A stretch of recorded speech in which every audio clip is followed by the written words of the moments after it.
The text message said I was banned. The bank statement said I was the owner. My family thought silence would be the punishment. They forgot that silence just makes the paper trail louder. Eventually, there were 87 missed calls, but only one call mattered, the one from the escrow agent.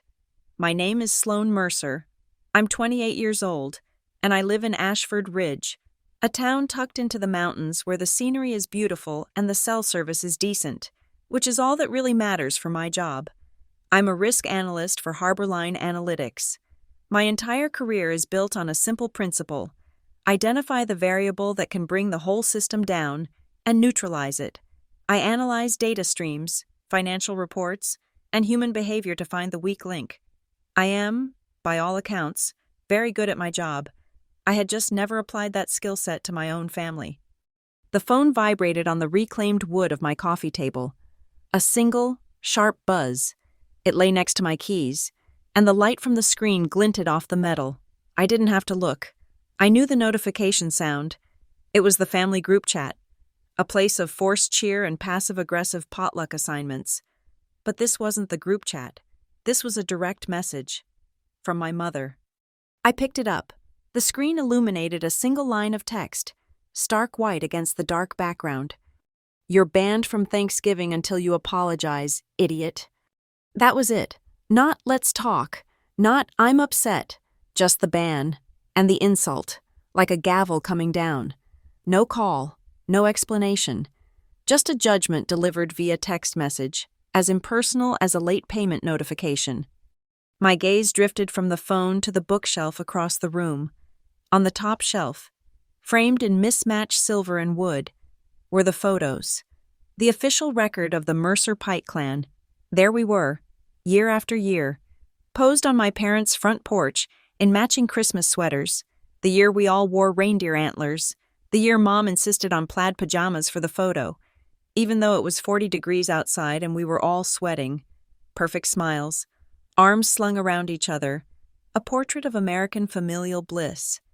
But a picture is just a two-dimensional story. It doesn't show the texture. It doesn't show what happens 5 minutes before the camera clicks, or 5 minutes after. It doesn't show the persistent, low-grade hum of favoritism, or the way silence is used as a weapon, a cold blanket thrown over any disagreement. In those photos, I'm just Sloan, the daughter, the quiet one who stands in the back. What the photos don't show is my other role, my real role. I was the invisible infrastructure. I was the name on the family phone plan, the one that covered Mom, Dad, and my aunt. I was the name on the high-speed internet account at their house, the one they used to stream endless baking shows and political news.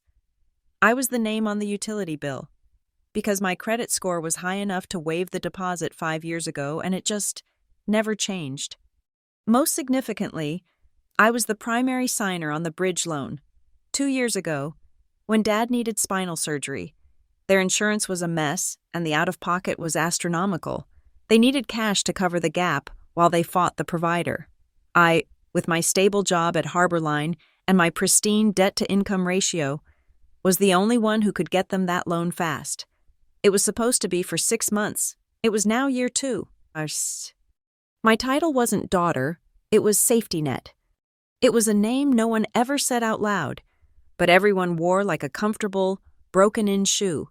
It was the unspoken assumption that if a bill came due, if a warning letter arrived, if the lights flickered, Sloan would just handle it. I was the financial 911, the emergency contact for their poor planning. And every family has a golden boy. Ours was Jace Pike, my cousin.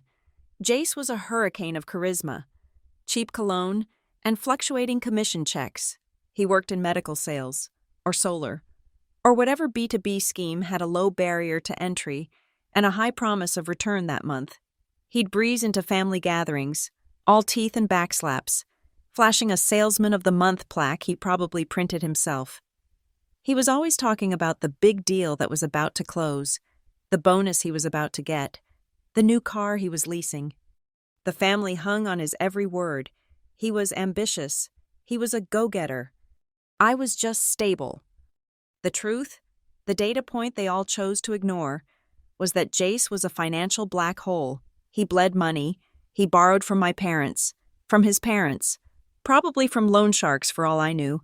He lived on a diet of projected earnings and borrowed time. The incident that lit the fuse wasn't a screaming match. It was a question. A single, quiet data query. I was at my parents' house 3 weeks ago. Dad was rubbing his temples. The mail spread out on the kitchen table. He was complaining about the county property tax bill. It was late. Penalties were adding up. "I just don't know where the money went this month," he sighed, looking at Mom. I knew exactly where it went. I had seen the $40 Venmo request Mom had sent Jace a week prior, marked with a pizza emoji. I had seen the $200 loan Dad had given him for car trouble the week before that. So I asked, calmly, "Did Jace ever pay you back that money you lent him for the tire alignment?" Jace, who was on their sofa eating their food, laughed. "All handled. Sloan, don't you worry your pretty little head about it." But the air in the room changed. It went from a comfortable 70 degrees to a frigid 50. My mother's smile tightened. "Sloan, honestly, that's not your business." "It is," I said, my voice still level. "It is my business if Dad is stressed about the tax bill, and that money was supposed to cover it."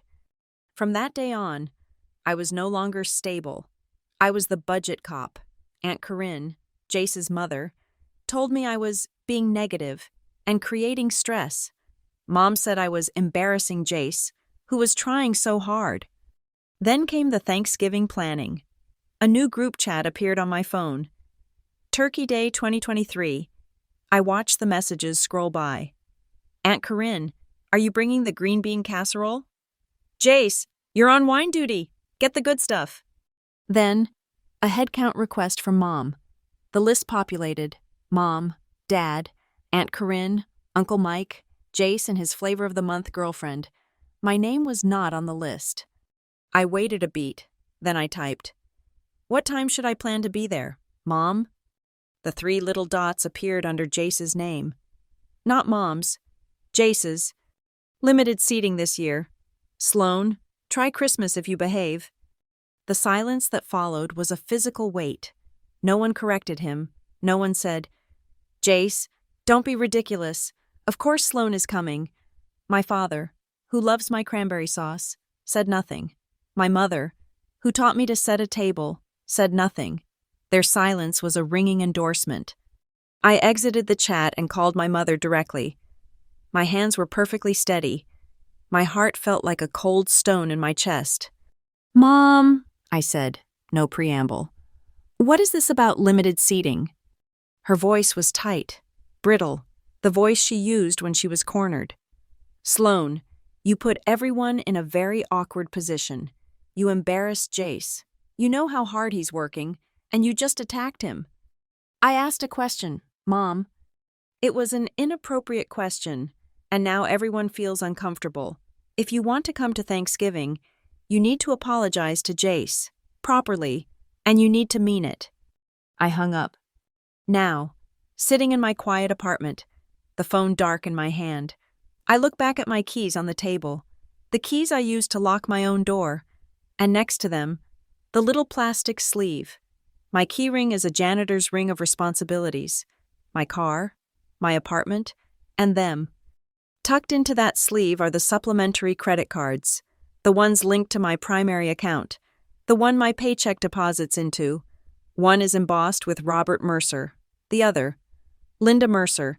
They were for true emergencies only, a pact we'd made when I first got them. Lately, emergencies had come to include weekly groceries, gas fill-ups, co-pays for prescriptions they forgot to budget for. I was the pipeline, the open, flowing, unquestioning pipeline. I looked at the text message one more time. Idiot. I'm a risk analyst. I don't deal in emotion. I deal in exposure. My family saw me as a utility, an appliance, and they just tried to unplug me. I picked up my phone. I didn't text back. I didn't call to plead my case. I didn't start a fight. I opened my banking app. I navigated to manage cards. I saw their names, listed neatly under mine. The decision was instant. It was cold. It was clean. It wasn't born of anger. It was born of clarity. It was risk management. You cannot ban the person who owns the infrastructure. I wasn't going to argue. I was just going to close the valve. I sat in the silence of my apartment for a long time. The text message glowed on the coffee table.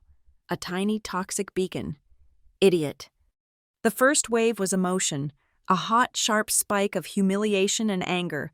It felt like a physical blow. I wanted to text back, to list every sacrifice, to demand an apology, to scream into the digital void. But I am a risk analyst. Emotion is a bad variable. It's unpredictable. It corrupts the data. So I let the feeling pass. I breathed in the smell of my own apartment. Faint coffee, laundry detergent, old books, the smell of my independence. Then I stood up, went to my desk, and opened my laptop. My fingers went to the Notes app first. A new note. I typed the text message. You're banned from Thanksgiving until you apologize. Idiot. Then the Jace text. Limited seating. Try Christmas if you behave. I added the date of the budget cop incident. I listed the names. Mom, Dad, Jace, Aunt Corinne. It was a start, but it was messy. It was qualitative data. To see the whole picture, I needed the quantitative. I closed Notes and opened a new spreadsheet. The clean white grid was calming. I created the columns: date, item, amount, source, proof, notes. I called the file Family Ledger. I started with this month. My bank statement was already open in another tab. It didn't take long. November 5th, $92.14. Ashford County Utilities. My name, their address, evidence, online statement. ACT. I typed in the account number from memory. November 3rd, $188.50. Family Link Mobile. Evidence, autopay confirmation email. Notes. Covers 4 lines. Mine, Mom, Dad, Aunt Corinne. November 1st, $212. Mom's supplementary card. Grocery store. Notes. This was the third big shop this month. Then, I opened the folder on my desktop labeled Personal Finance. It was a misnomer. It should have been labeled Family Subsidies. I went back 1 year, 2 years, 3. The spreadsheet began to fill. Line by line. The entries formed a narrative. A secret history of our family written in debits and withdrawals. It was an audit of my own heart, my own wallet. The hidden payments were the most insidious. They weren't the big, obvious loans. They were the 1,000 tiny cuts. July 20th, last year, $410, Dad's truck. The tires are bald. Sloan, I'm worried about your mother driving. Evidence. Credit card statement. A charge from the local auto shop. February 12th, $66.95. Pharmacy. Mom's prescription copay. She'd forgotten her wallet. I paid over the phone. December 30th, a $150 adjustment to the electric bill. They were about to be cut off. Right before New Year's. A late fee. A reconnection deposit. I'd paid it online at 11:30 p.m. from a friend's party. I remember the shame. Standing on a cold balcony, typing in my card number while people laughed inside. It was all there. The structure of the debt was a perfect spiral. It always started with, just this once, or just until I get my check. Sloan, can you cover the internet? Just this month, Jace had an unexpected expense. Sloan, the bridge loan payment is going to be tight. Your father's disability check is late. We'll pay you back on the 1st. Just this month became a routine. The 1st of the month came and went. The excuses piled up. The repayment never materialized. It was absorbed into the collective amnesia. My contributions shifted from being a favor to being the default. I added a new tab to the spreadsheet. Risk analysis. Column 1. Beneficiaries. Mom, Dad, Jace, Aunt Corinne. They received stability, services, and liquid cash without any corresponding liability. Column 2. Decision makers. Mom, primarily. She wielded the emotional leverage. Jace, secondarily, he created the financial fires. Column 3. Risk holder. Me. Sloan Mercer. I was the sole legal and financial backstop. If the mobile plan defaulted, my credit was hit. If the utilities were cut, the collection agency called me. The bridge loan? My name was right there next to Dad's. A cosigner, fully and equally responsible for the $80,000 balance. The manipulation became clear when I cross-referenced the dates with my iMessage history. When a big payment cleared, like the $4,000 property tax bill I paid to stop a lien, the texts were saccharine. You are our savior. Sloan. What would we do without you? Our guardian angel. But when I asked questions, the tone snapped. I found the text from 6 months ago. Mom, I looked at the account. The supplementary card was used for 3 different restaurant tabs last week. I thought that was for emergencies? The reply came 3 hours later. I don't need to be interrogated by my own daughter. You're making this transactional. It's ugly. Jace took us out to celebrate his new client, and I was just paying him back. You wouldn't understand. You're always so tight. I was praised for paying. I was shamed for asking. The spreadsheet was done. I didn't even look at the total. The number wasn't the point. The pattern was the point. The unassailable, documented, multi-year pattern. I clicked print. My little inkjet printer whirred to life, a sad, mechanical sound in the quiet room. It felt unequal to the task. It spat out page after page, bank statements, screenshots of Venmo requests with pleading emojis, utility bills, the loan agreement. I pulled a dusty 1-inch binder from my bookshelf. It was cheap, with a clear plastic sleeve on the front. I slid a blank piece of paper into the sleeve. With a black marker, in my neatest, all-caps analyst handwriting, I wrote a title. What They Don't Know Is About to Save Me. I 3-hole punched the stack of paper and began to load the binder. Each click of the metal rings was a small, satisfying finality. A mantra from my first year at Harborline echoed in my head. My first mentor, a sharp woman who lived on black coffee and skepticism, told me, the single greatest point of failure, Mercer, isn't a bad market or a faulty algorithm. It's a failure to define the boundary. A risk you don't define is a risk you can't control. My family was an undefined risk. Tonight, I was defining it. I took a red pen and went through the binder, page by page. I circled the legal facts. Account holder, Sloan E. Mercer, circled. Billing address, 124B, Ashford Ridge Apartments, circled. Subscriber and primary account owner, S. Mercer, circled. Cosigner, Sloan E. Mercer, circled. My name, my credit, my liability. I stood up and went to the hall closet. On the top shelf, in a cardboard box, was the old modem and router from their house. I had saved them when I upgraded their service, just in case. I took my phone and photographed the serial numbers and MAC addresses. I went to the Family Link mobile website and logged in. I screenshotted the device details page, listing the IMI numbers for my parents' phones that were technically my property, part of the installment plan I was paying. I was documenting my ownership. This was not a family dispute anymore. This was a clean extraction. I went back to my spreadsheet and opened a final tab. Action plan. It was a call list. 1. Ashford Mutual Bank. Topic: Bridge loan, cosigner release. I'd read the contract. There was a clause. 2. My bank. Topic: Immediate cancellation of supplementary cards for Robert and Linda Mercer. 3. Family Link Mobile. Topic: Plan separation. Porting my number to a new individual plan.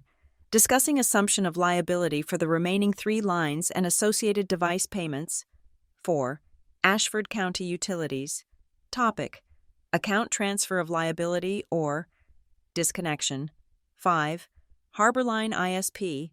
Same topic. I looked at the list. It was clean. It was legal. It was terrifying.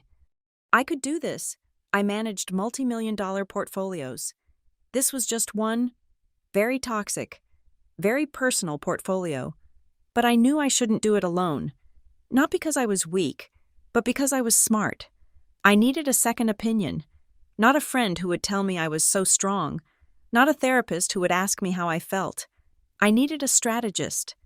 I thought of Marilyn Keats. Marilyn had been my first boss at Harborline. She was in her late 50s now, retired early, and lived in a glass-walled condo downtown that overlooked the whole valley. She was legendarily tough, fiercely private, and had zero tolerance for nonsense. I remember at a company holiday party, a junior analyst was complaining about his brother-in-law.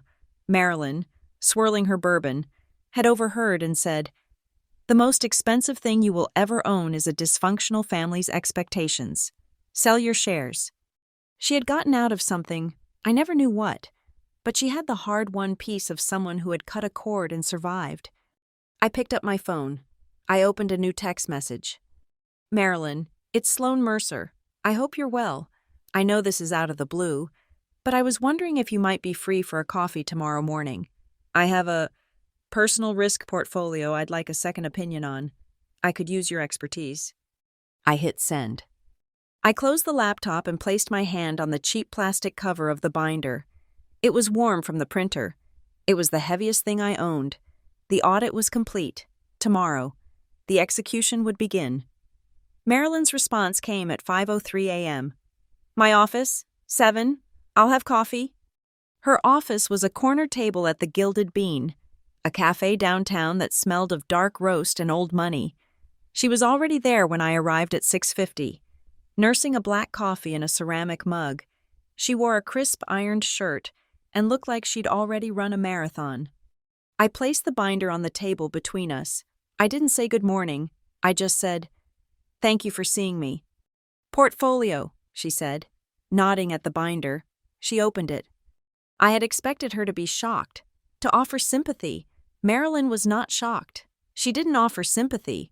She read, her eyes scanning the spreadsheets with the detached focus of a predator. She sipped her coffee, turned a page, and let out a low, soft whistle. "80,000 on the bridge loan," she murmured, tapping the signature line.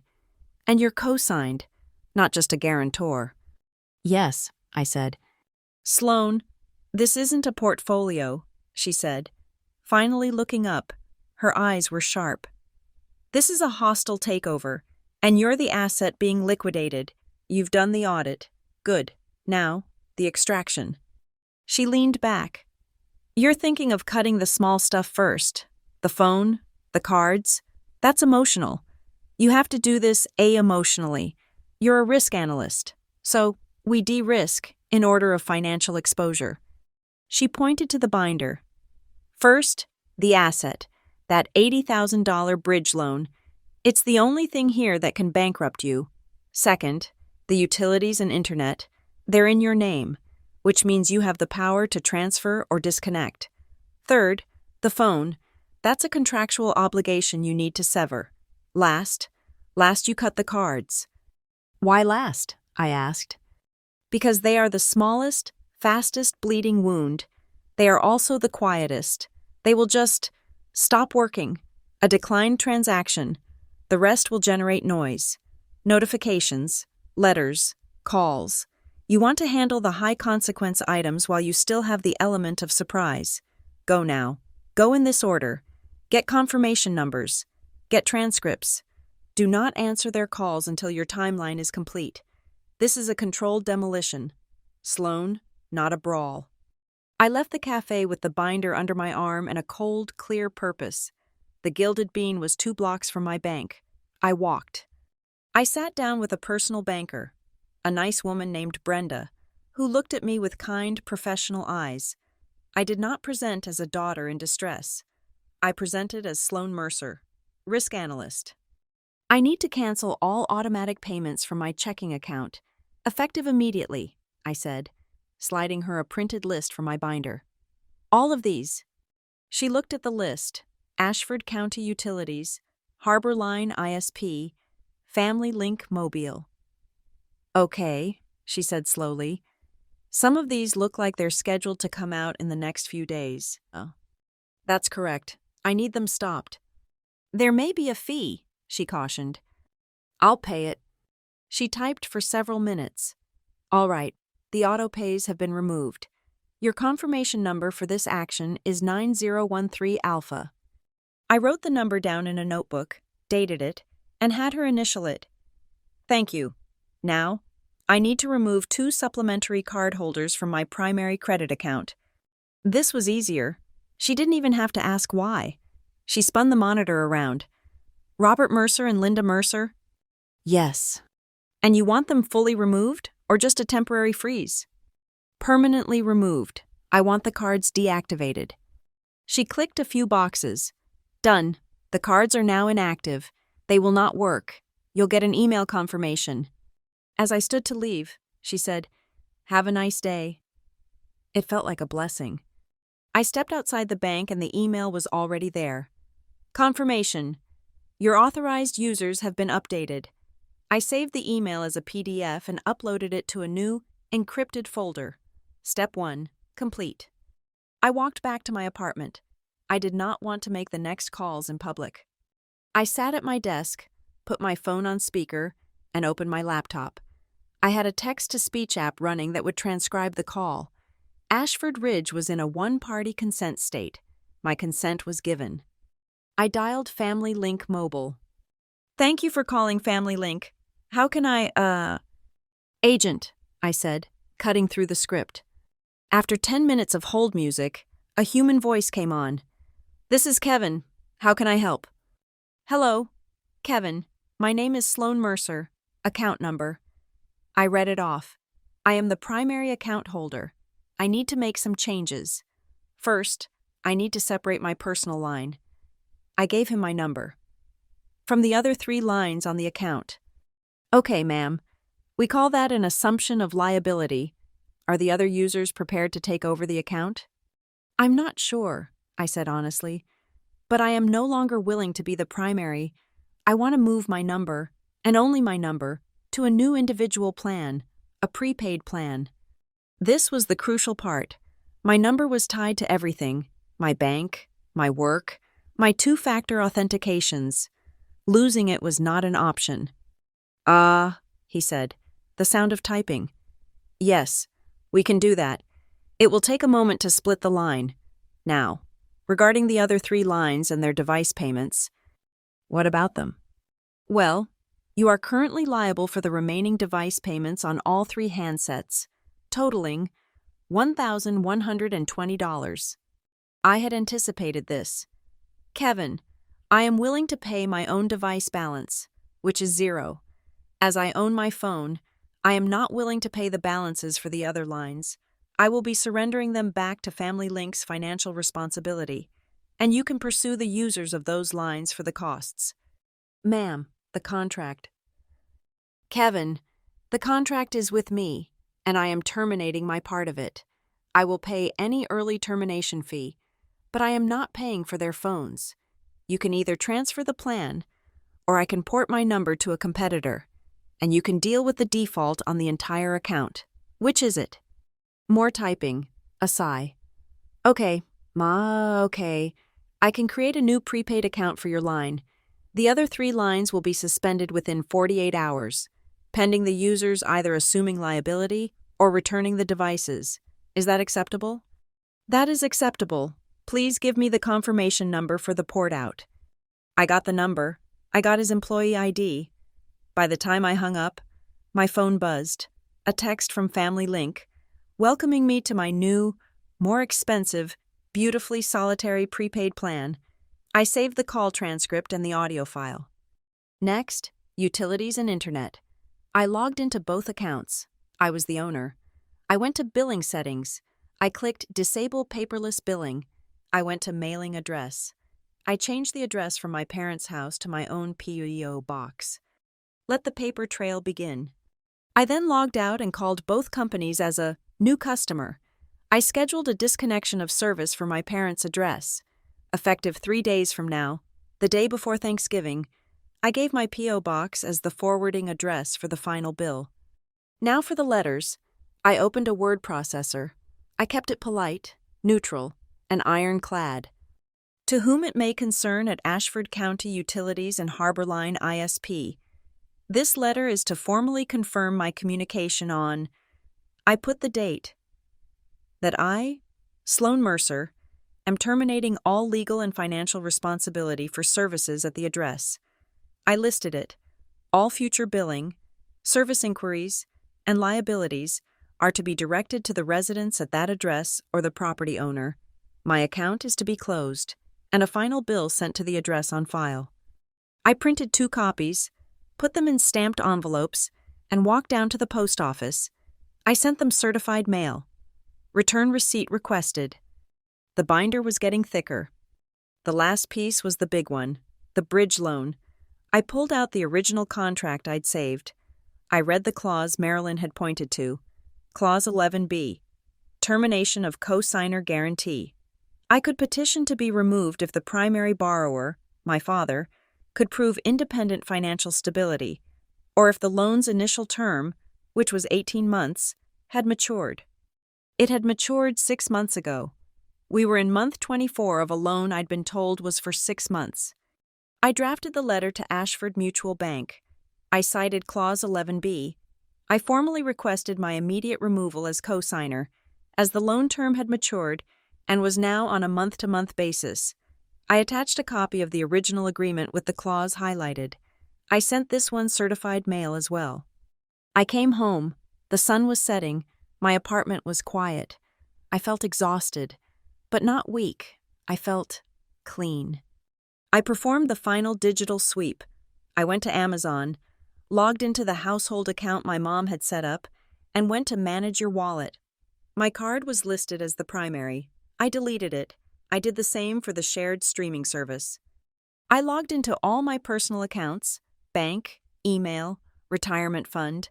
I changed every security question. What was your mother's maiden name? I changed the answer to Marilyn. What was the name of your first pet? I changed it to Ledger. What street did you grow up on? I changed it to none. They were answers only I would know. They were no longer data points. They were declarations. Finally, I took all the PDFs, all the audio files, all the scanned certified mail receipts, and I uploaded them to a brand new cloud storage account. I secured it with a password 32 characters long, and for 2-factor authentication, I didn't use my phone number. I used a physical FIDO key, a small black USB stick. Unless someone physically had this key and knew my 32-character password, that binder, my evidence, my freedom, was untouchable. I shut the laptop. The process was complete. The valves were closed. The ledger was balanced. From this moment forward, every single bill, every late notice, every financial consequence would be routed back to its rightful legal owner. The silence in my apartment was absolute. I was firewalled. Thanksgiving Day. The air in Ashford Ridge was thick with the smell of roasting turkey and wood smoke. My apartment, by contrast, smelled of nothing but the peppermint tea I had steeping on the counter. I read a book. I did a load of laundry. I reorganized my pantry.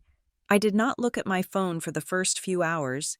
I refused to let their silence become my obsession. Around 2 p.m, the curiosity, that old familiar traitor, finally won. I picked up the phone. No missed calls. No texts begging me to come back. No, we're so sorry. My banishment was holding. I opened Instagram. Jace had posted. Of course he had. It was a group photo, taken with a wide-angle lens that distorted them, making them look loud and cartoonish. There they were. Mom, Dad, Aunt Corinne, Uncle Mike, Jace, and his new girlfriend, Trisha. They were all raising glasses of sparkling cider, their mouths open in forced laughter. They were wearing the matching Gobble Till You Wobble t-shirts my mother had ordered. The caption, typed by Jace, was the real performance. So thankful for the people who really matter, the ones who show up and know what family is all about. Best family ever. Thanksgiving, blessed no fakes, here real ones. I felt a cold, clean wave of clarity. It wasn't even sadness. It was the final confirmation of data. I wasn't just banned. I had been surgically removed. my presence, my history. The entire financial scaffolding I had provided for their lives, all of it was erased by a hashtag. In the official story of their day, I had never existed. I was about to put the phone down when a new message lit up the screen. It wasn't in the group chat. It was a direct text from my mother. "We saved you a plate. It's on the porch. Porch pickup." My breath caught. I read it again. Porch pickup. Not "we miss you." Not "this is horrible. Please come home." Not even "are you okay?" It was a summons, a test of my submission. It was an order. They were offering me a styrofoam container of leftovers as a substitute for respect. They wanted to ban me and feed me at the same time. They wanted to hold the boundary of my punishment while ensuring I was still dependent, still grateful for their scraps. It was the ultimate power move, to prove that even when banished, I would still come when called, like a dog. I grabbed my keys. I got in my car. My heart was a cold, hard stone in my chest. I drove through the quiet afternoon streets, past houses with driveways full of cars. Families gathered inside. I turned onto their street. It was just as I'd pictured. My father's truck, Jace's leased BMW parked arrogantly on the lawn, Aunt Corinne's sensible sedan. And there it was, sitting on the top step of the front porch, a white styrofoam container. Next to it, a single can of soda. I slowed the car to a roll. I saw the curtain in the living room window twitch. They were watching. They were waiting for me to perform the ritual of the banished, to park my car, scurry up the walk, grab the offering, and disappear into the dusk. They wanted to see me accept my place. I kept my foot steady on the accelerator. I did not stop. I did not even slow down. I just drove past. I looked in my rearview mirror. I saw the front door open a crack. I saw my mother's silhouette. I turned the corner and drove to the overlook by the lake. I parked and watched the water go dark as the sun set. About an hour later, my phone buzzed again. This time, it was a Facebook notification. Aunt Corinne had tagged my mother in a new post. It was a photo, a blurry, zoomed-in shot of the neighbor's orange tabby cat, Snickers, sniffing curiously at the styrofoam container on the porch. Aunt Corinne's caption, "Even the strays get a good meal at our house tonight. So much to be thankful for." The metaphor was so blunt it was almost funny. It was the clearest I had ever seen my position in the family. I was the stray, the one they fed on the steps, the one they tolerated as long as I didn't try to come inside, the one they could use for a laugh. I turned the phone off. The next morning was Black Friday. I woke up hungry. The peppermint tea from yesterday wasn't cutting it. The town's main street was quiet. Most people either at the outlet malls or sleeping off the tryptophan. I went to the Gilded Bean, the same cafe where I'd met Marilyn. It was my spot, too. I just wanted a quiet coffee and an everything bagel. The bell over the door chimed as I walked in. The smell of dark roast and warm bread was comforting. And then I saw her. Aunt Corinne, sitting at a table by the window with two of her friends. She was holding court, gesturing wildly, a pastry flake on her blazer. Our eyes met. Her smile was pure acid. She didn't wave. She just watched me as I walked to the counter. The barista, Chloe, smiled at me. "Hey, Sloan? The usual? Everything bagel? Extra toasted?" "Hey, Chloe." "Yes, please," I said, my voice low. "Sloan, dear." Aunt Corinne's voice cut through the quiet cafe. It was loud, performative, loud enough for everyone to hear. I turned. "Aunt Corinne." "I am so surprised to see you out and about," she said, her voice dripping with a false, pitying sympathy. "We were all just sick with worry when you didn't come by yesterday, even for the lovely plate your mother saved for you. She was just heartbroken, you know. She was using my mother's heartbreak as a weapon." "I was busy," I said, my voice flat. "Busy? On Thanksgiving?" She let out a short, sharp bark of a laugh. She looked at her friends, drawing them into the joke. "She's always so busy, so focused on her big important job," she leaned in, as if sharing a secret with the entire room. "You know, Sloan, your problem is that you've just gotten Well, a little sensitive about your success. You can't let it go to your head. Family is family, no matter how much money you make. The entire cafe went silent. The baristas stopped steaming milk.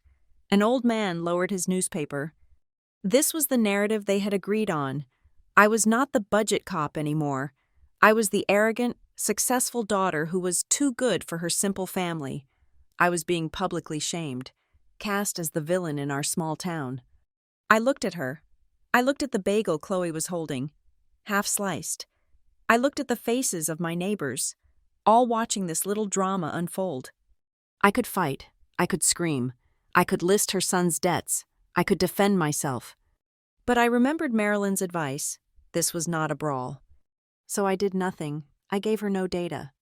I looked back at Chloe, who looked mortified. Actually, Chloe, I said, my voice steady, I just remembered I have an early call. I'm so sorry. I have to run. Sloan, wait, your bagel? She started. It's fine. I pulled a $5 bill from my pocket and put it on the counter. For your trouble. I turned and walked out. I did not look at my aunt again. The bell chimed, marking my exit. I chose to be hungry rather than swallow her poison. I got back to my apartment, my stomach growling, my hands shaking. The public humiliation was a new, hot kind of anger. I made more tea. I tried to work, but my brain was static. Around noon, my phone rang. I looked at the screen. It wasn't Mom. It wasn't Dad. It wasn't Aunt Corinne. It was Jace. I stared at his name. This was the first direct contact from any of them. Besides the porch text, I let it ring. It went to voicemail. He immediately called back. I let it ring. He called a third time, and a fourth. On the fifth call, I hit accept. I did not speak. I just held the phone to my ear, my thumb hovering over the record button on my call transcription app. Sloan? Sloan? I know you're there. Pick up. His voice was tinny and impatient. I said nothing. Look, he sighed, a sound of profound, put-upon exasperation. I know you're upset about the whole Thanksgiving thing. Mom's upset. Everyone's upset. You really made things weird for everybody. He was blaming me. Of course he was. But listen, I'm calling because I need a favor, a quick one. I'm in a bit of a jam. Here it was, the pivot, the real reason for the call. Trisha, that was the new girlfriend's name, she saw this necklace. It's perfect. But the Black Friday sale ends at 2 o'clock. My commission check doesn't land till Monday. You know how it is. I just need $600. Just till Monday. I'm good for it. You know I am. $600. He'd never paid back the 20 or the 50 or the 200. Now he wanted 600. I remained silent. The data was spooling. Sloan? Are you even listening? He was getting angry. God, you're being so dramatic. This is why you're in trouble in the first place. Look, just send the money. And we'd all feel a lot better if you just apologized. This whole thing is ridiculous. Just apologize to me and Mom. Send the cash, and we can all move on. You can come for Christmas. He was offering me Christmas in exchange for $600 and my dignity. It was the clearest, most concise summary of our entire relationship. I was the bank. I was the emotional scapegoat. My admission to the family was transactional, and this was the price of re-entry. In that cold, clarifying moment, I realized something. He wasn't calling the budget cop. He wasn't calling his sensitive cousin. He was calling the bank, but the bank was closed. He just didn't know it yet. His card had been declined, and now he was calling the customer service line. I didn't say no. I didn't yell. I didn't list his debts. I just pressed the red icon. I ended the call. He texted immediately. Sloan? Then, did your phone die? Then, this isn't funny, I'm serious. The sale ends. Then, fine, be that way. Don't come crying to me when Mom is mad again. My phone buzzed again. A Venmo request. Jace Pike is requesting $600 note. Xmas necklace. I hit decline. He sent it again. I declined it again, and then I blocked his number. A profound, deep silence filled my apartment. It was no longer the silence of banishment. It was the silence of control. I realized I was no longer their emergency fund. I was no longer the invisible infrastructure. I was just me. That night, I opened my laptop. I looked at my action plan spreadsheet. Call bank, check. Cancel cards, check. Separate phone, check. Send certified letters, check. It was all done. The last remaining ties were the social ones, the ones that lived in my phone. I went to my settings. I scrolled down. I enabled Do Not Disturb. I set it to allow calls from no one. For the first time in my adult life, my phone screen was completely dark. It was quiet, and in that quiet, I didn't feel banished. I felt free. The dominoes were set. All I had to do was wait for them to fall. The weekend was a quiet, digital void. I worked, I slept, I bought my own bagel. My phone, on Do Not Disturb, was a dark, silent rectangle. It was the calm of the command center after the execute button has been pressed, a holding pattern while the directives travel to their targets. On Monday morning at 8:15, I sat at my desk with my coffee, preparing to log into work. I disabled Do Not Disturb. My phone did not buzz. It seized. It was a violent, vibrating spasm that lasted for nearly 30 seconds as 2.5 days of buffered panic tried to flood the circuits. The screen lit up with a cascading waterfall of notifications. Voicemail full, 117 new text messages, 87 missed calls. The calls were a frantic constellation of names. Mom, 41 times. Dad, 22 times. Aunt Corinne, 18 times. Uncle Mike, 6 times. Even my cousin I hadn't spoken to in a year, twice. Jace was blocked, so his attempts, if any, were invisible. It was a digital chorus of, "Where are you? Pick up the phone. What did you do?" I didn't listen to the voicemails. I didn't open the individual texts. I opened the family group chat, the one I hadn't been removed from, only silenced in. It was a timeline of their discovery. Saturday, 3:00 p.m. Aunt Corinne. "Linda, is your internet down? Mine's out." Saturday, 3:05 p.m. Mom. "Ours too. And the cable. Robert is rebooting the box." Saturday, 4:30 p.m. Mom. "Sloan, is something wrong with the internet? Your father can't watch the game. Please fix it." Saturday, 6 p.m. Aunt Corinne. "Linda, my phone isn't making calls. Is yours?" Saturday, 6:02 p.m. Mom. "Mine either. What is going on? Sloan? Sloan." Silence for the rest of the weekend. They must have assumed it was a regional outage. Then, Monday morning, this morning. Monday, 7:32 a.m. Mom. "The lights are off. The whole house is dark." Monday, 7:35 a.m. Aunt Corinne. "My phone is shut off. They said the bill wasn't paid. Linda, what is happening? Sloan's card was on that account." Monday, 7:45 a.m. Dad. "My card was just declined at the gas station. Linda, what the hell is going on?" Monday, 8:01 a.m. Mom. "The bank just sent an alert. The mortgage payment was returned. It didn't clear. Oh my God." This was the one that mattered. This was the $80,000 domino. Then, a flurry of accusations. "Sloan did this. Where is she? Is she in jail? Someone needs to find her. Has anyone tried to go to her apartment? This is illegal. She can't just do this." I scrolled past the hysteria to the last message, sent 1 minute ago. Mom. "Someone has to know how to set up the bills. Who knows the passwords? Does anyone know how to call the electric company?" Uncle Mike. "I'm at work." Aunt Corinne. "I don't know any of that. Sloan always handled it." The chat fell silent. No one knew how the infrastructure worked. They had been living in a fully automated house, and the system administrator had just resigned. I sipped my coffee. I opened my email. There it was, An automated alert from Ashford Mutual Bank. Payment returned. Insufficient funds. It was for the bridge loan, because I was still a cosigner. I was on the notification list. The automatic payment they had set up from their checking account had failed, because, as I suspected, they never had the full amount in there. They always relied on me to make a last-minute transfer to cover the shortfall. I checked my other inbox, a paperless statement from Ashford County Utilities, which I'd requested. It had been routed to my PEO box and scanned to my email.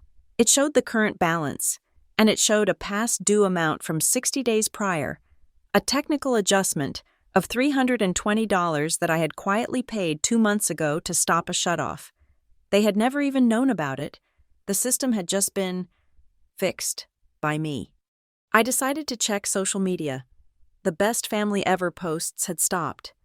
Aunt Corinne had posted a new quote 30 minutes ago, one of those blurry floral images with text over it. Humility is the only true wisdom. Pride comes before the fall. She hadn't tagged me. She didn't need to. Jace, the golden boy, was even more telling. His feed was usually a stream of steak dinners, dashboard shots of his leased BMW, and blurry photos inside bars. This morning, he had posted a picture of a board game, Scrabble. The board was lit by a weak, yellowish light. It wasn't the warm glow of their kitchen lamps. It looked like candlelight. They were literally in the dark. My phone rang again. This time, I had been waiting for it. The screen said Mom. I let the transcription app open in the background, and I answered. Hello, I said. There was a half-second of stunned silence, then a gasp. Sloan? Oh my God. Sloan, where have you been? We've been calling.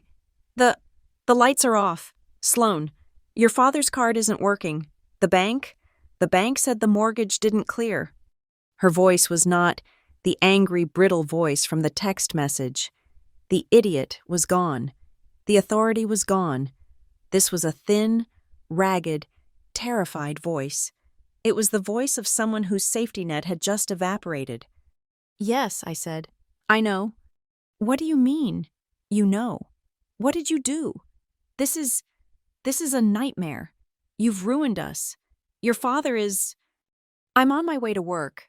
Mom, I said, my voice perfectly level.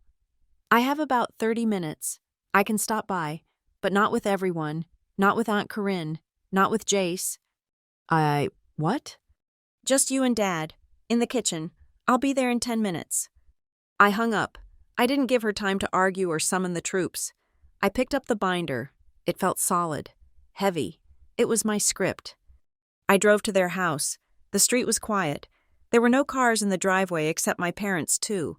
Aunt Corinne and the others had presumably decamped, their own phones dead, their own problems mounting. I walked up the front steps. The styrofoam container was gone. The neighbor's cat had probably had a feast. I used my old key.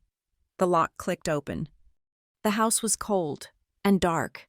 The faint, gray morning light from the windows was all they had. The silence was thick. I walked into the kitchen. They were there. Sitting at the kitchen table, they looked small.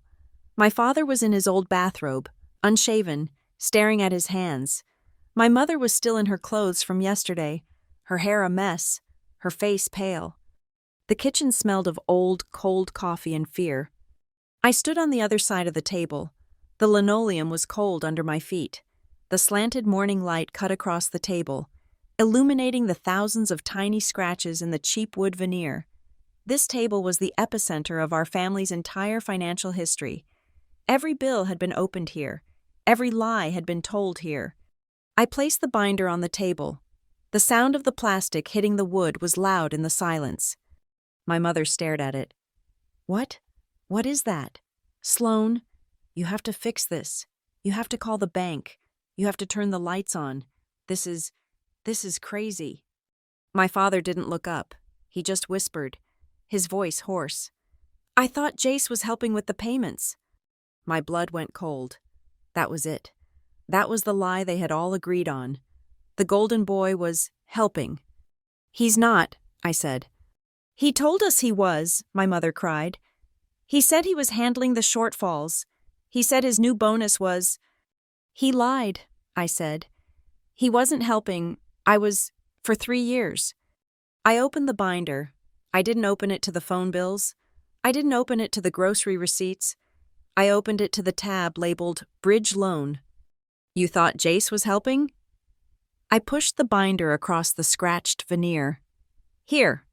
My mother squinted in the dim light. My father finally looked up. This, I said, tapping the first page, is the bank statement from my personal checking account. 3 months ago, here is the line item, a transfer of $2,500, and here, I turned the page, is the statement from Ashford Mutual Bank for the bridge loan for the same day, showing a payment of $2,500. Here is the reference code. They match. I turned the page again. And here it is 6 months ago, $4,000, my account, to the mortgage account, and here, 9 months ago, $2,000. My mother's hand went to her mouth. My father's face went white. He wasn't looking at me. He was looking at the numbers, at the proof, at the paper trail that had been running silently beneath their lives. You've been telling yourselves a story, I said. My voice was not loud. It was not angry. It was the voice I used at work when I presented an audit. You've been telling yourselves that Jace is the rising star, and I'm just the budget cop. You told yourselves he was handling it. He was handling nothing. He was taking from you, and I was refilling the account. Sloan, my father whispered. It was a plea. We didn't know. I know, I said. You didn't want to know. It was easier to believe the lie. You have to turn it back on, my mother said, her voice cracking. Sloan, please, the mortgage, we'll be on the street. I can't turn it back on, I said. The accounts are closed, the cards are canceled, the phone plan is severed. The only thing I haven't been able to fix is this. I tapped the loan document. My name is still on this loan. The letter to the bank is already in the mail. My mother started to cry. A dry, hiccuping sob. You're destroying us. After all we did for you, how could you? I looked at her. The idiot text message flashed in my mind. The porch pickup, Aunt Corinne's post, Jace's $600 demand for Christmas. I closed the binder. I'm not asking for any of it back, I said. The money is gone. Consider it a gift. Consider it the price of my education.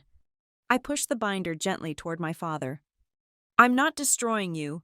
I'm just stopping. I'm stopping payment. You are not banned. You are just responsible for yourselves. For the first time. I turned and walked out of the dark, cold kitchen. I was halfway to the door, my hand on the cold brass knob, when I heard another sound. The crunch of tires on the gravel driveway, a car door slamming. Heavy, confident footsteps on the porch. The kitchen door swung open, letting in a blinding shaft of morning light. Jace. He stood there, silhouetted, a hero arriving for the third act. He was in his full sales guy armor, crisp shirt, blazer, the faint smell of his cologne cutting through the stale air of the kitchen. He had that $1 million smile plastered on his face, the one he used to close deals and charm aunts. Hey, he boomed, letting the door swing shut, plunging the room back into semi-darkness.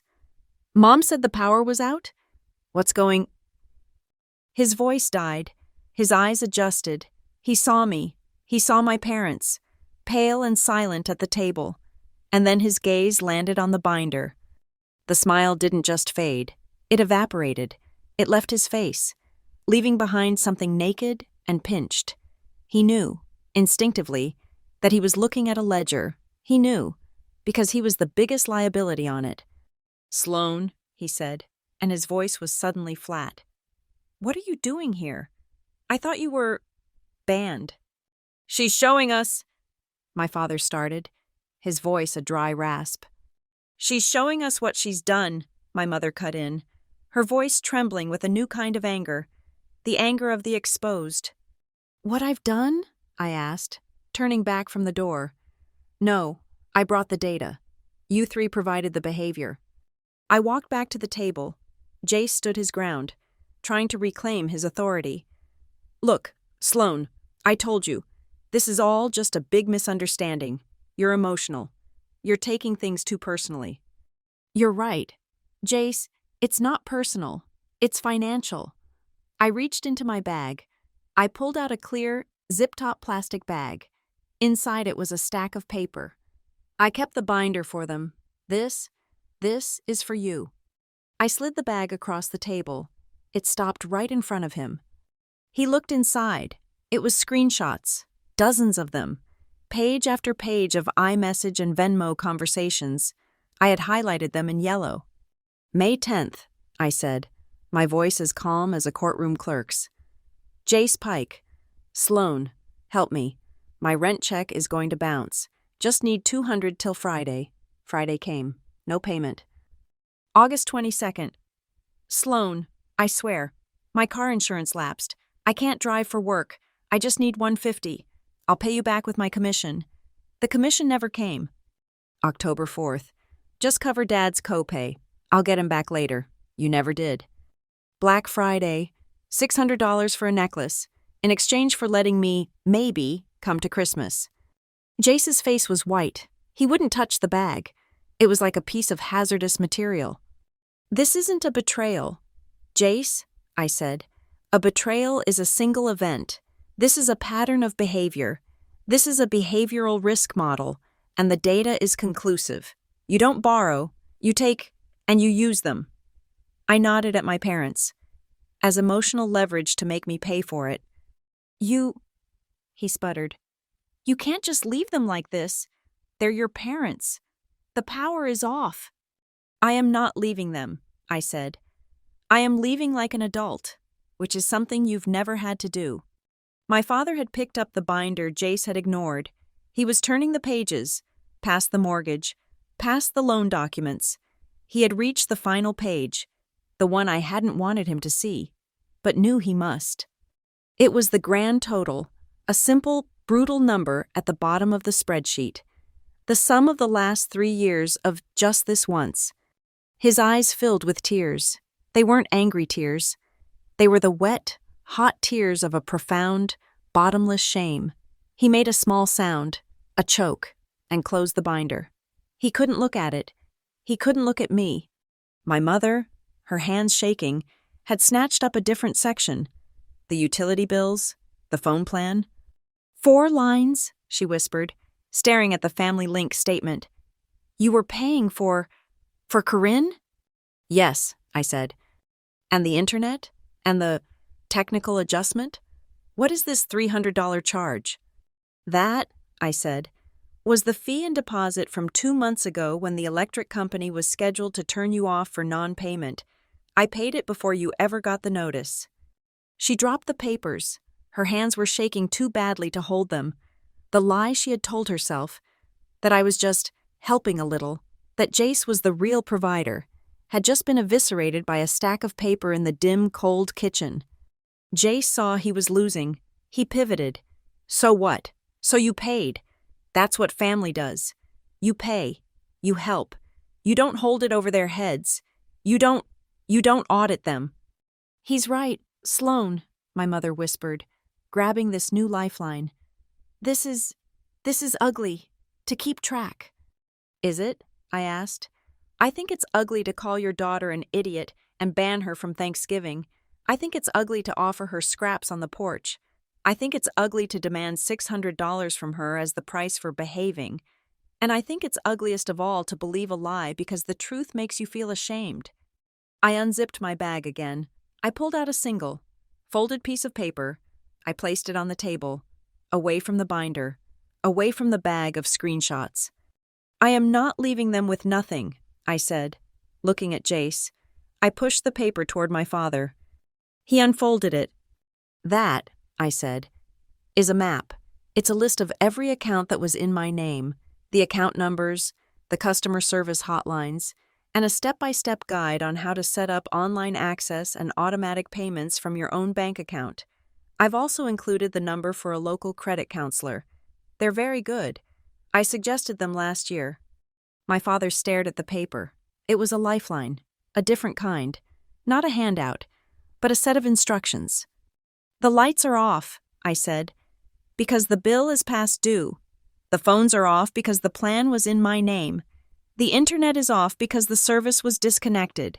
You can fix all of it. Today, you can call them. You can give them your credit card. You can put your names on the accounts." I looked at all three of them. My voice was quiet, but it filled the cold room. "But I need to be clear. This is the new boundary. I will not be paying for anything ever again. I will not be co-signing on a new loan. I will not be putting my name on a utility. I will not be your emergency contact for a bill. I am not your bank. I am not your safety net. I am done." "And the money?" my father whispered, his eyes still on the grand total in the binder. "Sloan, the money. We can't." This was the moment. The air in the room was so tight it felt like a vacuum. Jace was watching me, a smug look forming. He thought this was it. He thought this was the shakedown. He thought I was here to collect. "I'm not asking for a single dollar back," I said. The silence that followed was total. Jace's smugness vanished. My mother's mouth fell open. My father looked up, his eyes wide with disbelief. This was the one move they had never anticipated. In their transactional world, everything had a price. Love, forgiveness, holidays. They understood being cut off. They understood being yelled at. They understood being presented with a bill. They did not understand absolution. They did not understand a consequence that wasn't also a punishment. By not asking for the money, I took away their last remaining piece of leverage. They couldn't call me greedy. They couldn't paint me as a loan shark. They couldn't accuse me of doing this for profit. I had done it for principle. It was a moral checkmate that left them speechless. My father, his voice barely audible, asked the last, desperate question. "What? What about Christmas? Sloan? Are you coming for Christmas?" I paused. I looked at his face, so full of shame and fear. I looked at my mother, who was just empty. I looked at Jace, who was radiating pure, unadulterated hatred. I thought about the years of matching sweaters, the years of swallowing Jace's boasts, the years of being the budget cop, the years of being stable. "I don't know, Dad," I said, and it was the most honest thing I'd ever told him. "We'll see how I feel." For the first time in my entire life, my feelings were not collateral. They were not a commodity to be traded for their comfort. They were not attached to a bill or an expectation. They were just mine. I zipped up my bag. I picked up the binder. Jace flinched. You're taking that?" "Yes," I said. "It's mine." He thought it was a threat. He thought I was going to hold it over them, a weapon in reserve. He was wrong. It wasn't a threat. It was my survival guide. It was the data that proved I wasn't crazy. It was the evidence that I wasn't sensitive or dramatic. It was the receipt for my freedom. I walked out of the kitchen, this time for good. I didn't look back. I closed the door quietly behind me, leaving them in the cold, gray light with the scratches on the table and the instruction manual for their own lives. When I walked back into my apartment after leaving their house, the silence was different. It wasn't the artificial, forced quiet of "do not disturb." It wasn't the tense, waiting silence of the weekend. It was a new kind of air. It was the sound of a system rebooting, of a machine that had been rattling under immense pressure finally idling down. I took off my shoes, and the click of my heels on the hardwood was the only sound. It was the sound of a single occupant. It was peace. The next few days were a study in this new quiet. I went to work, I logged in, I analyzed risk portfolios for Harborline, and I logged out. My phone remained silent. The deluge had stopped. The 87 calls were a high water mark of panic that had receded, leaving a strange, clean shoreline. Then, Friday came. Payday. I sat at my desk with a cup of coffee and opened my new budget spreadsheet, the one with only my name on it. My paycheck hit the bank. I allocated it. First, rent, paid. Second, my car insurance, paid. Third, my own utility bill, which was a quarter of what I had been paying, paid. Fourth, my new, individual phone plan, paid. Then I looked at the number that was left. It was substantial. It was an amount I had never seen before, an amount not earmarked for a hidden fire or a future shortfall. It was just surplus, my breathing room. I went to the grocery store that afternoon. I didn't just buy the value brand pasta and the cheapest chicken. I bought the good olive oil. I bought a block of real Parmesan cheese. I bought fresh salmon and asparagus. I bought a ridiculously expensive bar of dark chocolate with sea salt. My cart was full, and my checking account was fine. For the first time, my salary was supporting my life, not underwriting theirs.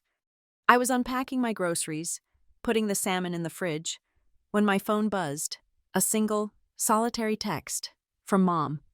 My body tensed, the old reflex, a demand, a problem, a crisis. I opened it. "We got the lights on. Your father had to call. They charged him a big deposit. I didn't realize how much you were doing. We'll figure it out." I read the text, and then I read it again. It was the first time the words, "we'll figure it out," had ever been used in a text to me. It was a transfer of responsibility, a small one, a grudging one, but it was there. My thumb hovered over the reply button. The old Sloane would have said, "I'm glad you got it sorted out. Let me know if you have trouble with the internet." The old Sloane would have used it as an opening to soften the blow, to rebuild the bridge she had just burned. I put the phone down on the counter, screen side down. I didn't reply. This was the hardest part. Not the confrontation, not the audit. The follow-through. To not reply was not a punishment. It was not the silent treatment they had perfected. It was a necessary quarantine. I was letting the boundary I had built, the map I had left them, the instructions, do its job. Replying was rushing in with a toolkit. I had to let them learn to read the instructions. The next morning, I woke up and wanted a bagel. I walked to the Gilded Bean. I was nervous. The last time I was here, I'd been publicly humiliated by my aunt. I half expected to see her holding court, to feel the eyes of the town on me, the difficult daughter. I pushed open the door. The bell chimed. Chloe was at the counter, wiping it down. She looked up. Her face was hesitant for a split second, her eyes flicking to the corner where Aunt Corinne had sat. Then, she broke into a wide, completely genuine smile. "Hey, Sloane," she said, her voice warm. "The usual? Everything bagel? Extra toasted?" That was it. Just normal. The label was gone. The drama had passed. I was no longer the centerpiece of a public shaming. I was just Sloane, a regular customer. "Yes, please," I said, and my own smile felt real. "And a large coffee." I sat at a table by the window, the one Marilyn always chose. I ate my bagel. I drank my coffee. I watched people walk by. It was the most normal, most delicious, most peaceful meal I had had in a decade. That night, I sat on my sofa with a cup of tea. I opened my laptop and looked at my budget. A budget for one. Simple, clean, no hidden columns, no toxic assets. And in that quiet, a familiar, cold snake of fear uncoiled in my stomach. The old fear, the one that had kept me paying for so long. What if they never speak to you again? What if Dad dies, and your last conversation was a fight in a cold kitchen? What if you've really, truly been cut off? I let myself feel it. The fear of being an orphan by choice. I analyzed it, and I realized the truth. Their silence had always been the chain. My terror of that silence, my terror of being banned, was the currency I had used to pay for my own servitude. I had been paying them to not be quiet. Now, I was the one who was quiet, and I was fine. The silence I had dreaded was not a punishment. It was a reprieve. A week later, my phone rang. The screen flashed Dad. My heart hammered. This was it, the real test. I let the transcription app buffer and answered. "Hello?" "Sloane." His voice was low and rough. I could hear the television on in the background. The power was definitely on. He was quiet for a long moment. We got the letter from Ashford Mutual about the bridge loan." I waited. I said nothing. They're taking your name off, like you asked. He cleared his throat. It means your mother and we have to requalify, on our own, with our credit. This was the biggest domino, the $80,000 one. Yes, Dad, I said, my voice gentle but firm. That's what the letter said. Another pause. This one was so heavy I could almost feel the weight of it through the phone. He was struggling. He started, then stopped. He took a breath. I just wanted to say, I'm sorry. Sloan, I'm sorry for making you a wallet. That's not what a father is supposed to do. I'm sorry. It wasn't elegant. It was clumsy, thudding, and raw. It was the most valuable thing he had ever given me. It was an apology without a request attached. Thank you, Dad, I whispered. I appreciate that. We'll figure it out, he said, echoing my mother's text. It's a mess, but we'll figure it out. I know you will, I said. When we hung up, I let out a breath I felt like I had been holding for my entire adult life. A few days after that, a text from Mom. I'm making pasta on Sunday, around 6. Just pasta, if you want to come over. I stared at it. Just pasta. Not a holiday, not a celebration, not a performance for the relatives, no conditions, no bring the good bread, or we need to talk. It was the smallest, simplest olive branch. And in the background of all this, there was the loudest silence of all, the one from Jace. There had been no blocked calls, no angry voicemails from a burner phone, no new Venmo requests, no social media posts tagging me, nothing. His supply line had been cut, and his leverage, my parents' shame and my guilt, was gone. He had no more moves. His silence was the most honest he had ever been.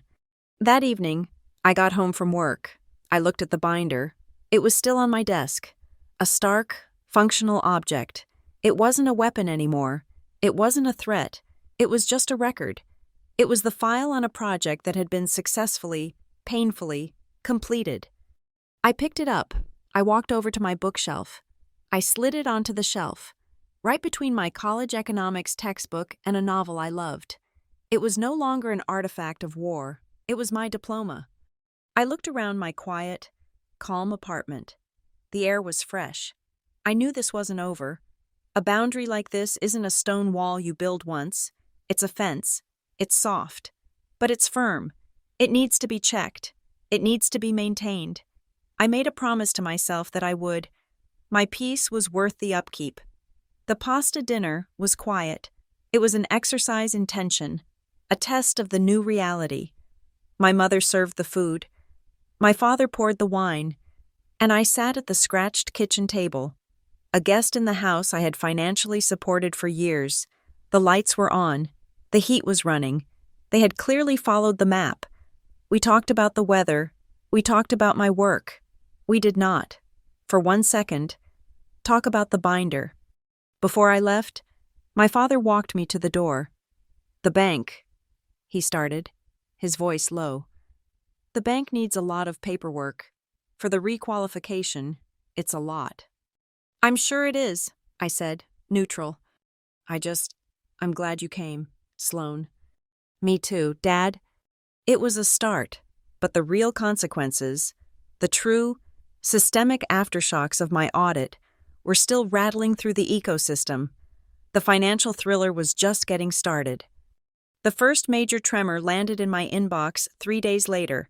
It was a forwarded email, sent by my father with no comment. The sender was Ashford Mutual Bank, and the subject line was urgent, bridge loan account status. I was copied.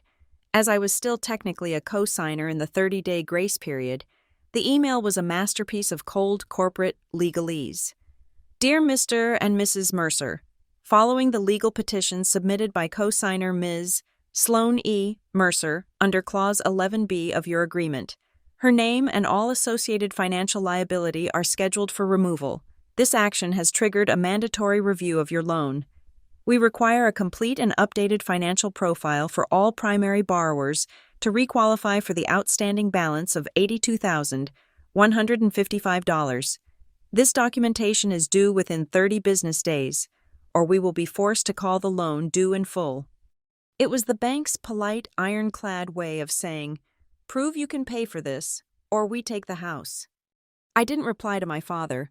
I saved the PDF to my digital binder, now stored on my physical hard key. I called my contact at the bank. "Brenda, it's Sloan Mercer. I'm just calling to confirm receipt of the liability release notification." "Hi, Sloan," she said, her voice professional and crisp. "Yes, we have it. Your certified letter was processed, and the petition is active. As far as the bank is concerned, you followed protocol exactly. Your liability shield is up. The rest is between the primary borrowers and underwriting." Liability shield. I love that. It was precisely what I had built. The second tremor came via text message, this time from my mother. It was hesitant, purely informational. "This is all so confusing. Jace came by. He tried to be helpful. He really did. He tried to set up a new automatic payment for the internet bill with his own card. But the company, Harborline ISP, they wouldn't take it. They said his name wasn't on the account, and the old account was closed. They said he had to be the resident." I read the text, and a small, cold smile touched my lips. Of course he tried. He tried to sweep in, the golden boy, to fix the problem he hadn't created, but was now inconvenienced by. He tried to put his card on an account that no longer existed, but a closed account cannot be resurrected. They needed a new one, in their name, using their credit. The system I had designed was not just a withdrawal, it was a firewall. Jace's credentials, his charisma, his American Express, none of them had administrator access. An hour later, a follow-up text from Mom. This one was longer, a stream of consciousness. "So your father and I called that hotline number you left, the one for Harborline. We sat on hold for 45 minutes. Sloan, 45. It was terrible music. We finally talked to a man named Miguel. We had to set up a new account. With our social security numbers, they said we need a new modem, and they have to charge us a $200 deposit because of our credit. The earliest they can send a technician is next Wednesday. We won't have internet for 5 more days." It was a litany of complaints, but it was also a report of their progress. They were, for the first time, solving their own problem. Then, the final part of the text, the part that mattered. "I was so angry," she wrote. "I almost hung up on Miguel, and then I thought, this is what you must have done. All those times, I just realized it was always easier for me to text you 'internet's out,' fix it, than it was to find the bill, or open the bank email, or sit on hold for 45 minutes. That was the whole problem, wasn't it?" It wasn't a question. It was a confession. I thought about my reply. The old Sloan would have been gracious, conciliatory. The new Sloan was a risk analyst. She dealt in data. I texted back one word: yes. I found out about the emergency family summit later. I wasn't invited, which was a relief. My father told me about it, his voice low and heavy, when he called to ask a question about the bank paperwork. "We had Corinne and Mike over," he said. Jace was too busy to come." "I'm sure," I said. "Corinne was, well, she was furious," he continued, livid. "She said we threw her to the wolves. Her phone had been shut off for 2 days. She missed an important call from her doctor's office. She couldn't believe we didn't warn her." "Warn her about what, Dad? That her own bill was due?" "She didn't know it was her bill. Sloan, she thought it was part of our family plan. She's on her own plan now. She had to go to the store. They charged her a $500 deposit. Her credit is, well, it's not good." He paused, and I heard the deep, rattling sigh of his shame. "We were looking at the old bills you left in the binder," he said, his voice barely a whisper. "The ones from the utilities. We saw all those late payment adjustments, the reconnection fees. We never saw those notices. You just paid them before we ever knew, didn't you?" "Yes," I said. "It was easier than having the fight." My mother's voice came on the line. She must have been on speaker. "Corinne didn't know. When we told her what you'd been covering, for her, too, she went white. Just white. And then, Mom's voice hardened. Then she had the nerve. She asked us. Asked you what? She asked if we could loan her the $500, just for the deposit, just till the first of the month. My breath caught. The chain of dependence, desperately seeking its next link. I waited. What did you say? I asked. There was a long pause. I heard my father clear his throat. I said no, my mother said, and her voice was clear. It was the firmest I had ever heard her. I told her we couldn't. I told her we had our own deposits to worry about. And the bank. The bank is not playing. Sloan, we have to re-qualify for our own house. We are not loaning money to anyone. The chain was broken. The primary hosts, my parents, had just refused the parasite. My aunt, the woman who had publicly mocked me for being sensitive, had been denied, not by me, by my mother, reality, not my anger, had finally reset the hierarchy. The final consequences, the ones for Jace, were silent. He was a high-performance engine that had just run out of fuel. Without the family-subsidized phone, without the ability to skim from his parents, who were now, for the first time, watching every penny, he was completely on his own. His social media feed, once a non-stop barrage of steak dinners, leased car dashboards, and blurry club photos, went dark. For 2 weeks, nothing. Then, a new post. It wasn't a watch. It wasn't a bottle service menu. It was a blurry photo of a sunset over the Ashford Ridge. The caption, "Took a step back to realize what's really important. The best things in life are free. Minimalist, new path grateful." He wasn't a go-getter anymore. He was a minimalist. It was the most perfect, most pathetic rebranding for a man who was flat broke. The budget cop was no longer on duty to patrol his finances, so he had been forced to actually have them. I had a sudden, vivid image of his own credit card statements arriving at his own apartment, the red, past due box on the envelope. The final, most beautiful, most anticlimactic piece of the puzzle arrived in my inbox on a cold December morning. It was an email from Ashford Mutual Escrow Services. The subject line, "Notification of liability release, account." "Dear Ms. Mercer," it began. "This email serves as official and final confirmation that as of December 4th, your status as cosigner and all associated financial responsibilities for the aforementioned bridge loan account have been terminated and released. The primary borrowers, Robert and Linda Mercer, have successfully requalified under their own recognizance. Your name has been removed from all associated documentation. We consider this matter closed." I read it 3 times. Successfully requalified. They did it. They actually did it. They had gathered their own paperwork, the tax returns, the pay stubs, the account statements. They had sat in the bank, in front of an analyst just like me, and they had faced the numbers. They had proven, without me, that they could stand on their own.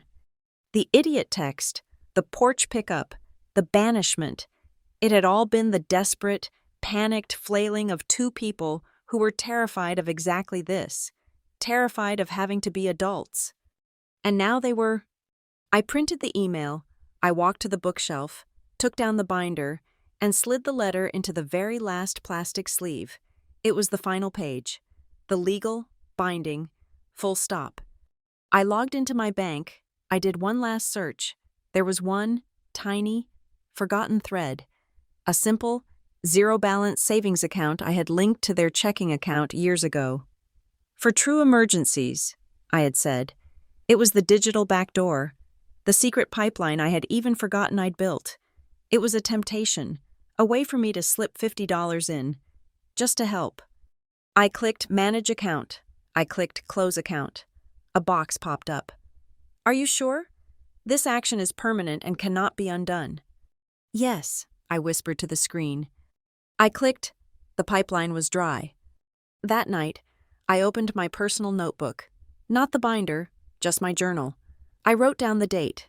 I wrote, "Escrow closed. Final account closed. liability, 0. Then I added one more thought, a final note from the analyst. When the boundaries are correct and legally enforced, the chaos of others is no longer your liability, it is no longer your expense, it is simply their weather, and you are no longer responsible for stopping the rain. I was at my desk at Harborline, deep in a risk model for a new shipping client, when a text message lit up my phone. It was from a number I didn't recognize. Jace Pike, Sloan Mercer, it began. My fingers froze on the keyboard. Care of Sloan Mercer? Brenda from Acuity Sales Admin here.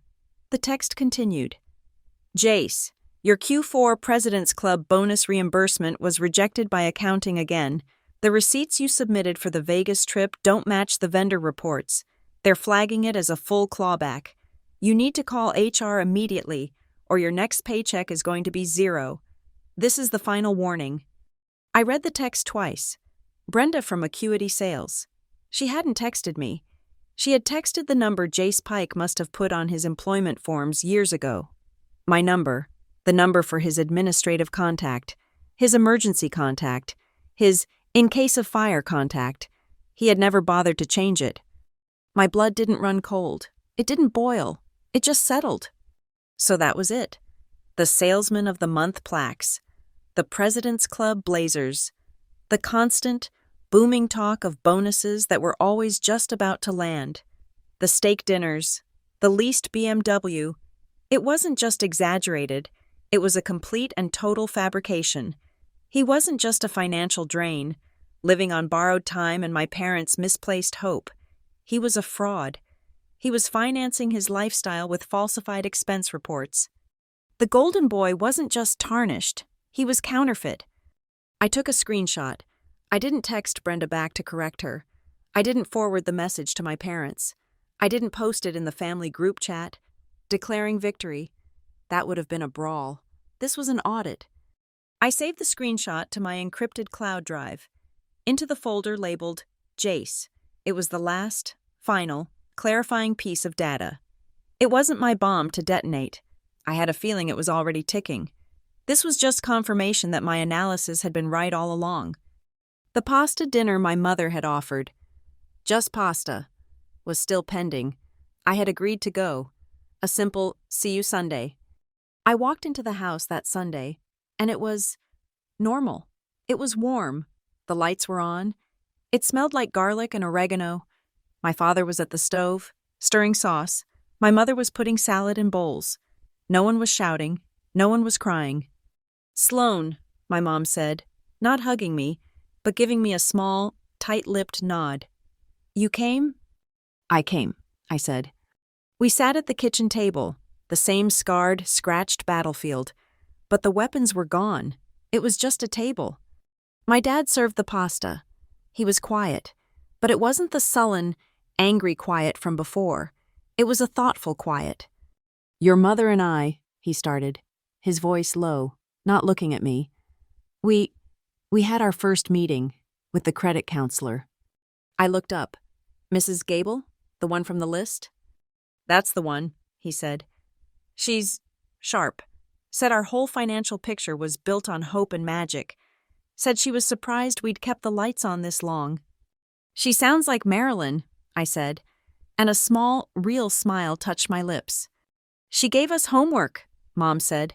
She pointed a wooden spoon at the refrigerator, where the best family ever photos used to be. There was now a large, white magnetic board. It was covered in my father's clumsy handwriting. A budget. Mortgage, X, utilities, Y, groceries, Z. We also, my mother continued, her hands twisting in her lap. We had to talk about Jace. I kept my face neutral. I took a bite of pasta. Oh? He finally told us, Dad said, pushing his food around. About his job. He's not in sales anymore. He's on probation. They're making him pay back the expense money, Mom whispered, as if saying it too loud would make it more real. He's working in the warehouse, packing boxes, until he settles the account. He's moving into a studio apartment. So the bomb had detonated itself. All I'd had to do was step out of the blast radius. My mother looked at me, and her eyes were bright with a new, raw kind of shame. It wasn't the shame of being caught by me. It was the shame of having been fooled by him. "I knew, Sloan," she said, her voice cracking. "I think, deep down, I knew it wasn't all real. His bonuses, his big deals, but it felt so good. It was so easy to believe it. It felt so good to finally have a star, a winner in the family." She looked down at her hands. I think I was borrowing his shine, to make us feel less broke, to make us feel like we were doing something right. Borrowing his shine, that was it. She had been living vicariously through his fake success, underwriting her own emotional deficits with his lies, and using my real money to cover the spread.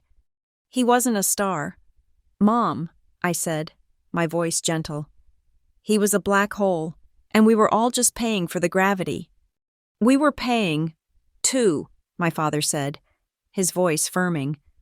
We used your card to do it." He finally met my gaze. The shame was there, but it was clean, not defensive. "We always said you were tough. Sloan. Sloan's tough. Sloan can handle it. We leaned on you. We leaned on you because you were the only one strong enough to hold us all up. We figured you could take it." "I am strong," I said. The words came out, and I felt the truth of them in my bones. "I am, but I'm not infinite." We ate in silence for a few minutes. It wasn't an angry silence. It was a processing silence. Later that night, back in my apartment, my phone buzzed. It was a text from Jace, the first since I'd unblocked his number. "I didn't know how much it was," it read. "I'm sorry." That was it. Not, "I'm sorry I lied." Not, "I'm sorry I used you." Not, "I'm sorry I was a fraud and let you take the blame." Just, "I'm sorry." It was weak. It was pathetic. It was exactly what I expected. This wasn't about one apology. This was about a pattern he didn't even know how to break. I didn't reply. I just deleted the text. Another text came in, almost immediately. "Aunt Corinne." I braced myself. An attack? A plea for money? It was a picture. A blurry photo of the new whiteboard on my parents' fridge. The budget. "Your mom sent me this." The text read, "We're having a family meeting next week. I'm making one for my house. We're splitting the streaming service 3 ways. I'll pay my part." It wasn't an apology. It wasn't friendship. It was an invoice. It was the most functional, respectful, healthy communication we had ever had. I typed back. "Sounds good." The ecosystem was healing. Shocked by the withdrawal of its primary resource, me, it was finally, clumsily, building new pathways. They were adapting. A few days later, another text from Mom. It was a picture of a chicken and rice casserole, bubbling in a glass dish. "Your father's favorite. Sunday at 6? We're trying." A second text came right after. "No one is allowed to talk about money. At all. That's the new rule." I smiled.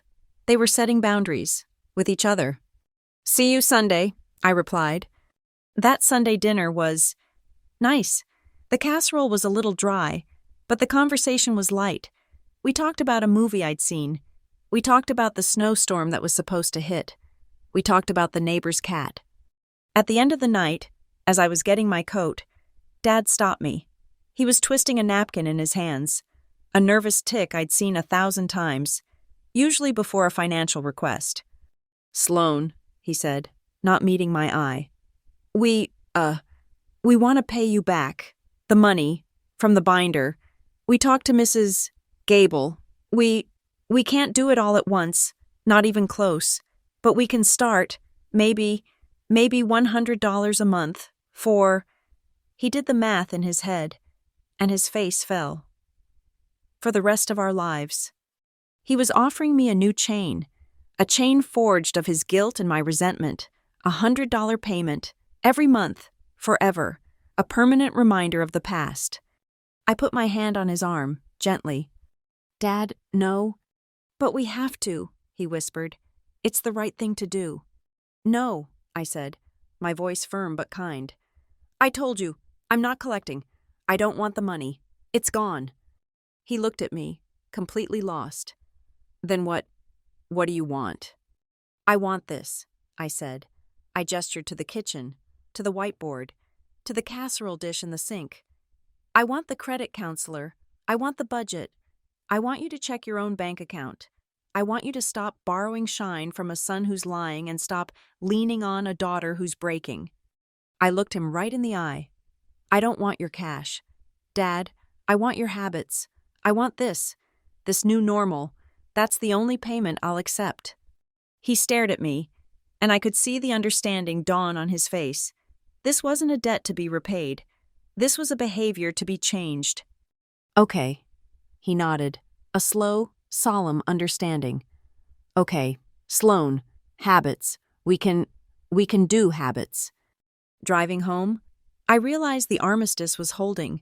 An armistice doesn't need an enemy. It just needs a clearly marked border. The war was over. The peace was strange, and new, and fragile, but it was real. For the first time, everyone was respecting the line. The week before Christmas, I agreed to another dinner. Just pasta. Before I drove to their house, I made one stop at my P.O. box. A thick cream-colored envelope was waiting for me. Ashford Mutual Escrow Services. I opened it right there in my car. It wasn't a printout of the email. This was the original, the one with the embossed seal, the one with the wet ink signatures. It was the final, hard copy confirmation. This document certifies, it read, that Ms. Sloan E. Mercer is fully and irrevocably released from all liability related to account. Irrevocably, that word felt different from the email.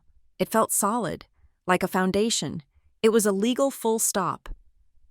I slid the letter into my bag and drove to my parents' house. When I pulled up, the house looked different. It was bright. They had strung new, tiny white Christmas lights along the porch railing. They were steady and clean, not like the old, mismatched ones that always had a few dead bulbs. I walked up the steps. As I walked in, the first thing I noticed was the warmth. The heat was on, a steady, comfortable 70 degrees. My father took my coat. My mother was in the kitchen. As I passed the entryway, I glanced at the wall, the old, cracked, almond-colored electrical outlet, the one that had sparked if you plugged the vacuum in, was gone. In its place was a brand-new, bright white GFCI outlet, a perfect, clean square. It was the smallest detail and the largest sign. They had identified a problem. They had called a person. They had paid the bill. They were maintaining their own lives. My mother came over, wiping her hands on an apron. Her face was calm. I could see the old script warring with the new one. She started to say, "Thanks for coming back." She stopped herself. She took a breath. She looked at me, really looked at me, and the tension in her face eased into something new, something like respect. "Sloan," she said, and her voice was steady. "Thank you for stopping. When you did, thank you for stopping us." I nodded. It was the apology I didn't even know I needed. We went to the kitchen. Jace was there. He wasn't standing in the center of the room, holding court. He was sitting at the table. Just sitting. He looked thinner. His clothes were clean, but the flashy watch was gone. He looked up when I walked in. He didn't smile. He just stood. He was holding a plain white business envelope. He held it out to me. "Sloan," he said. His voice was quiet. I didn't take it. "What is it, Jace?" "It's a receipt," he said, looking down. From my paycheck. It's the first payment to the company for the clawback, the money I have to pay back. I wanted you to see it." He wasn't asking for praise. He wasn't asking for forgiveness. He was just reporting data, a new habit. I took my phone out of my pocket. "Hold it steady," I said. He held the receipt. I took a clear picture of it, a snapshot of the milestone. "That's a good start. Jace," I said. I didn't take the envelope. "You keep it." He nodded, put it back in his pocket, and sat down. My father, seeing this, cleared his throat. He pointed to the kitchen table. The old, messy whiteboard was gone. In its place was a blue, spiral-bound notebook. He pushed it toward me. "This," he said, and his voice was thick with a strange, new pride. "This is the real one, Mrs. Gable, the counselor. She's making us track everything." I opened it. It was filled with my father's clumsy, left-leaning handwriting. Gasoline, $42.16. Groceries, store brand, $105.40. Dad's prescription copay, $20. The numbers were shaky. The handwriting was terrible, but it was his. He was holding up his own leg of the table. We were about to sit down. My mother was bringing the salad, and my phone rang. I looked at the screen. It was an 800 number I didn't recognize. "I'm sorry," I said, looking at my parents. "I should take this. It might be work." I stepped into the living room and hit accept. "This is Sloan Mercer." "Ms. Mercer?" a crisp professional voice said. "This is David from the Risk Management Department at Central Fidelity Bank. We're calling in reference to a dormant savings account number ending in 4186. My blood went cold. Central Fidelity, the bank I'd had in college, 10 years ago. "Yes," I said, my voice sharp. "Ma'am, this account was linked as overdraft protection to a checking account belonging to a Robert and Linda Mercer. We are conducting a system-wide audit of dormant liabilities, and as your name is listed as the primary guarantor..." I couldn't breathe. A ghost. A forgotten pipeline I had missed in my own audit. The kitchen had gone silent. My parents and Jace were frozen, watching me. They could only hear my side. "David," I said, and my analyst voice took over. "That link should have been severed. In fact, that entire account should be closed. What is its current status?" "Yes, ma'am," he said. I heard the sound of typing. I see. My apologies. The system is just catching up.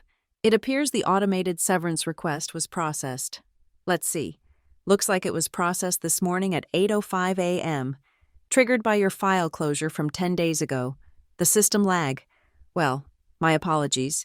Your liability has been officially zeroed out.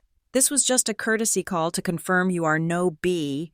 Your liability has been officially zeroed out. This was just a courtesy call to confirm you are no longer associated with any accounts belonging to Robert or Linda Mercer. Have a nice day." He hung up. I lowered the phone. The silence in the house was absolute. It was the sound of the very last lock, the one I didn't even know existed, clicking shut. It was the final, definitive end. My mother was staring at me, her face pale. "Another one?" she whispered. I put my phone in my pocket. "A very old one," I said. The system was just catching up. I walked back to the table and sat down. I looked at my mother, my father, and Jace. They were all looking at me with the same expression, awe and fear, like I was some kind of magician who was the only one who knew how to work the switches. "I need you all to understand," I said, my voice low and clear. "I'm not here to reconnect the pipes. I'm not here to be your system administrator anymore. I'm just here to see how you're learning to flip your own switches." My mother sat down heavily. She put her hands on the table. "That text I sent you," she said, so quiet I could barely hear her. "The Thanksgiving one, when I called you. That name." "Idiot," I said. The word just hung there. "Yes." She wouldn't look at me. She looked at her own hands. "That wasn't power. Sloan, I wasn't angry. I was terrified. I was ashamed. You had asked about Jace, and you were right, and I knew you were right, and I knew if you stopped, we would be right where we are now, having to start over, and I was so ashamed of that. I was so ashamed that you were right and I was weak, and I hated you for it. It wasn't an insult. It was a panic attack. It was the truth, the real, unvarnished, ugly truth. And with that, the last lock in my own chest clicked open, the cold, hard shield of my anger, the justification. It just dissolved. I know. Mom, I said. My voice was thick. I looked at the pasta my dad was serving. I'm here tonight, I said. I'm here because I want to be, not because of a bill, not because of a loan, just because I want to be here. We ate. And for the first time, we ate in a silence that wasn't a punishment. It wasn't the silence of unspoken resentments or hidden debts. It was just quiet. The sound of people eating pasta. Outside, the wind blew.